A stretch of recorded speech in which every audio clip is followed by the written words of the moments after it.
C'est une première sous la Ve République. Jamais un Premier ministre n'était tombé sur un vote de confiance qu'il avait lui-même provoqué. 364 députés lui ont refusé leur confiance. Seuls 194 l'ont soutenu. La défaite de François Bayrou était prévue, mais son ampleur frappe les esprits. Il présentera sa démission demain matin à Emmanuel Macron, Léonard Attal et notre service politique. Il n'y avait pas de suspense. Mes chers collègues, la séance est reprise. Après 3h30 de débat, la sentence est tombée pour François Bayrou. Pour l'approbation, 194, contre 364. Le Premier ministre doit remettre au Président de la République la démission du gouvernement. Le pari semblait perdu d'avance, mais devant les députés qui avaient à se prononcer pour ou contre la confiance en son gouvernement, le Premier ministre a d'abord assumé ce choix inattendu. Cette épreuve de vérité, comme chef du gouvernement, avec l'assentiment du président de la République, je l'ai voulu. Puis, il a tenté encore une fois de convaincre en alertant sur la dette de la France. Vous avez le pouvoir de renverser le gouvernement, mais vous n'avez pas le pouvoir d'effacer le réel. Et le poids de la dette déjà insupportable sera de plus en plus lourd et de plus en plus cher. En réponse et face à un Premier ministre affaibli, les oppositions ont chargé sévèrement le gouvernement, sous le regard du leader insoumis Jean-Luc Mélenchon, présent pour l'occasion dans l'hémicycle. Soulagement que vous emportiez dans votre chute, votre projet de budget cruel et injuste qui visait à dépouiller le peuple de France.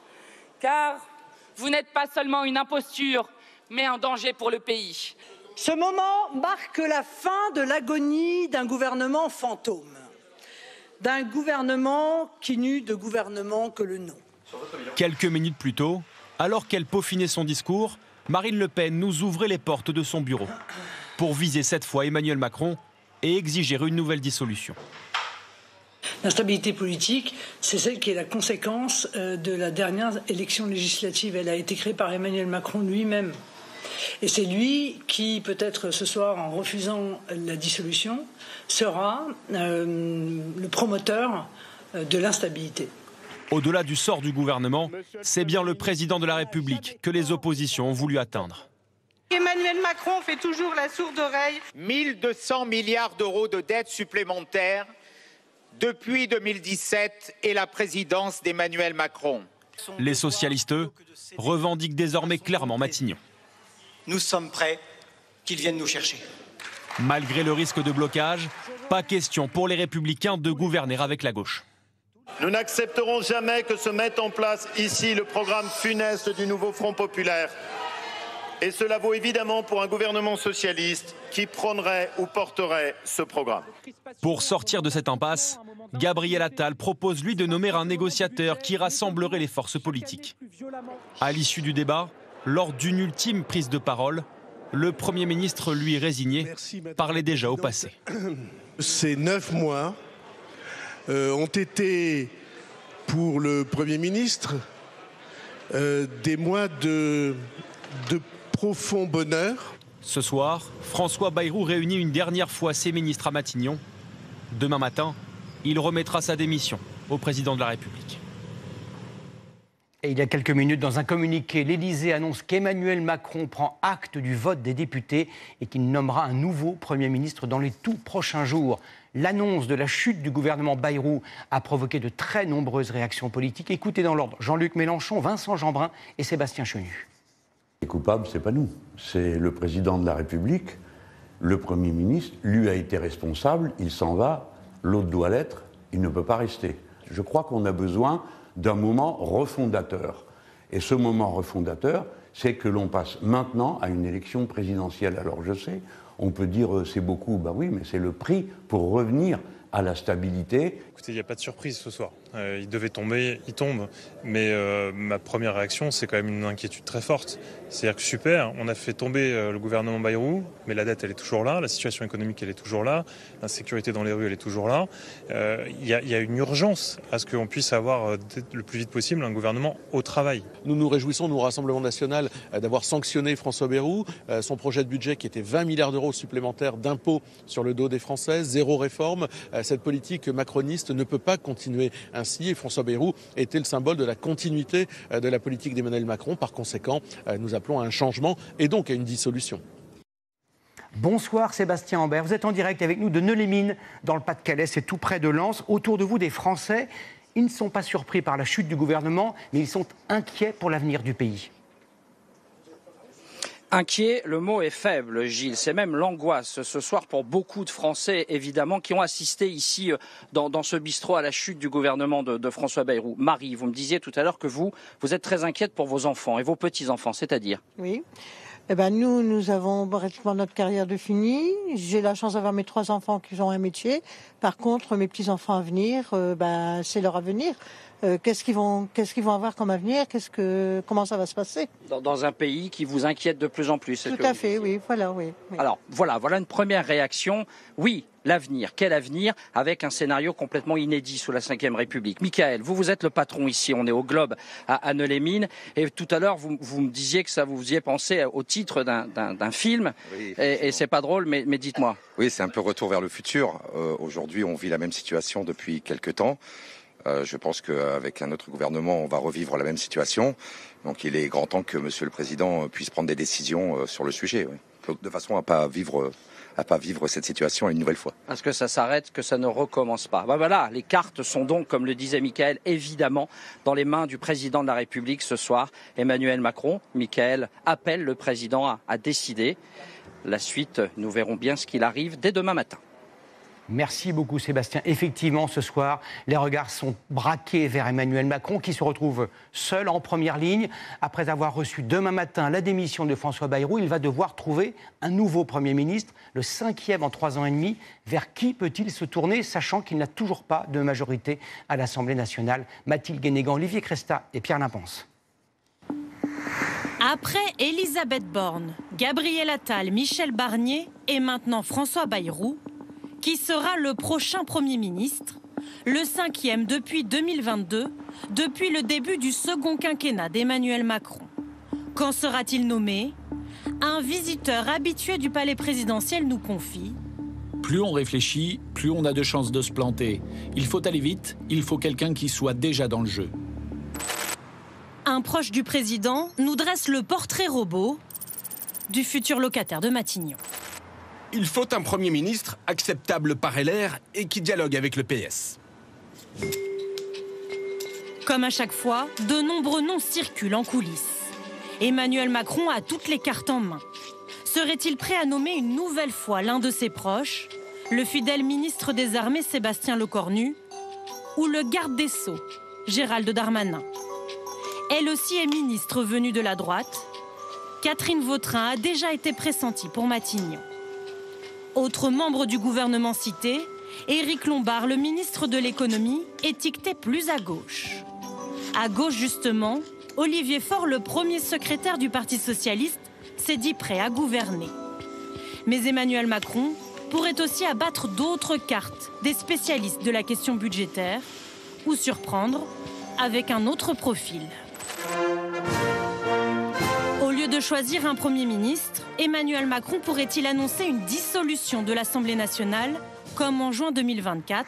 L'hypothèse n'est pas privilégiée, selon un proche du chef de l'État. Le président pense qu'il n'y a pas de raison démocratique de faire une dissolution. Il cherche la stabilité. Officiellement, l'agenda du président est vide les 15 prochains jours. Il n'est attendu aux Nations Unies qu'à partir du 22 septembre. Le projet de budget, lui, devait être présenté en octobre. Emmanuel Macron va-t-il s'adresser aux Français ? À ce stade, rien n'est décidé du côté de l'Élysée. Parmi ceux qui, depuis des mois, déplorent l'instabilité chronique de la vie politique de très nombreux chefs d'entreprise, notamment de PME. Depuis la dissolution de l'Assemblée nationale, il y a plus d'1 an, certains ont enregistré des baisses de commandes, d'autres regrettent d'avoir embauché de nouveaux salariés, tant l'avenir leur paraît incertain. Reportage en région parisienne de Victor Topneau et Julien Clouzot. Dans cette entreprise, bonjour. Bonjour. L'activité est au ralenti. Nous, on est en reprise, c'est la rentrée. Eh bien, on voit bien, les tables de travail sont quasiment vides. Les salariés produisent des fenêtres pour les professionnels du bâtiment. 10% de commandes en moins depuis le début de l'année. Cela représente près de 300 000 € de chiffre d'affaires. Cette situation, on l'explique tout simplement parce qu'il n'y a aucune stabilité politique en ce moment et donc les gens se retrouvent dans un attentisme et les commandes n'arrivent pas, elles sont bloquées. Sans visibilité, impossible pour cette chef d'entreprise d'investir pour développer son activité et de prévoir l'avenir de ses salariés. On a mis des mois pour chercher 2 personnes à recruter et là on va peut-être être obligé de leur dire on ne va pas pouvoir maintenir votre poste. Mais ça ressemble à rien, quoi. Humainement, ça ressemble à rien. Une situation difficilement tenable. On essaye justement, nous, les entreprises, de maintenir une économie. Et à chaque fois, vous savez, on trébuche. Un gouvernement qui est en train de sauter, eh ben, il faut repartir. Mais c'est usant à la fin, c'est usant. Même constat dans cette chaudronnerie.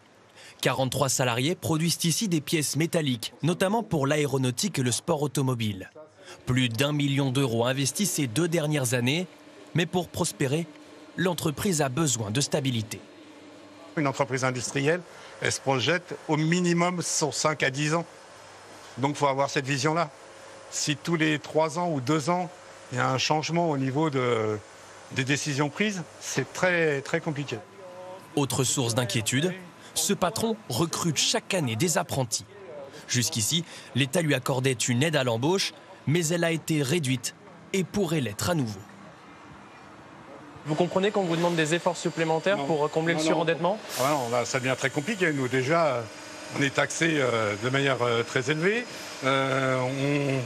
Regardez ce que produit une entreprise. Elle produit de l'emploi, elle produit de la TVA, elle paye des impôts sur la société. Là, nous, on est dans la limite. L'urgence désormais pour ces chefs d'entreprise, retrouver un cap clair et une stabilité politique, conditions indispensables pour développer leur activité. Plus de gouvernement, sauf pour expédier les affaires courantes. Un budget pour 2026 dont on ne sait pas s'il sera adopté en temps et en heure. Des millions de Français vont constater que l'enlisement du Parlement a des conséquences très concrètes sur leur vie quotidienne. Les franchises médicales, la poursuite ou pas du chantier de l'autoroute A69, l'extension des pouvoirs des polices municipales. Quelques exemples, parmi d'autres, avec Arsène Guay et Jean-François Drouillet. Réforme, proposition de loi, décret. Des dizaines de textes politiques se retrouvent désormais mis sur pause. Avec tout en haut de la pile des urgences, une question, quel budget pour 2026 ? Sans lui, les investissements publics seraient gelés, tout comme les embauches de fonctionnaires. Est-il encore possible d'avoir un budget dans les temps ? C'est possible, ça va être difficile parce qu'effectivement le temps est contraint. Il faut présenter un budget normalement début octobre. Ça veut dire, dans ce cas-là, forcément repartir plus ou moins du budget de Bayrou et l'amender en fonction des choix politiques qui peuvent être faits. En dernier recours, il faudra passer par une loi spéciale pour, à minima, pouvoir verser un salaire aux fonctionnaires. Certaines décisions vont en tout cas être repoussées. François Bayrou a par exemple annoncé qu'il ne signera pas le décret qui devait augmenter les franchises de 1 à 2 euros par boîte de médicaments. Soulagement pour les patients et les professionnels de santé. On est vraiment rassurés parce que c'était une mesure qui était pas du tout équitable. Maintenant, ce qu'on attend, c'est de pouvoir discuter avec les prochaines personnes pour faire des économies, parce qu'on pense qu'il y a des économies à faire. Mais en revanche, il faut que ça vienne du terrain, quoi. De nombreux textes se retrouvent quant à eux en suspens. Les débats sur la fin de vie, par exemple, la suppression des ZFE ou encore une réforme qui devait élargir les moyens d'action des policiers municipaux. Réforme que certains maires espèrent voir revenir en discussion. C'est pas une bonne nouvelle. Un changement de gouvernement, sur ce sujet comme sur d'autres, ça ralentit tout. Bon, alors moi, je suis patient, hein, on va voir, mais je pense que ça fait partie de ces textes dont on a vraiment besoin. Tout le monde en est d'accord et qui seront toujours sur la table. Autre dossier crucial qui nécessite des décisions dans les prochaines semaines, les Jeux Olympiques d'hiver de 2030 qui se dérouleront dans les Alpes. Un projet de loi sur leur organisation était prévu courant septembre. Il risque lui aussi d'être retardé.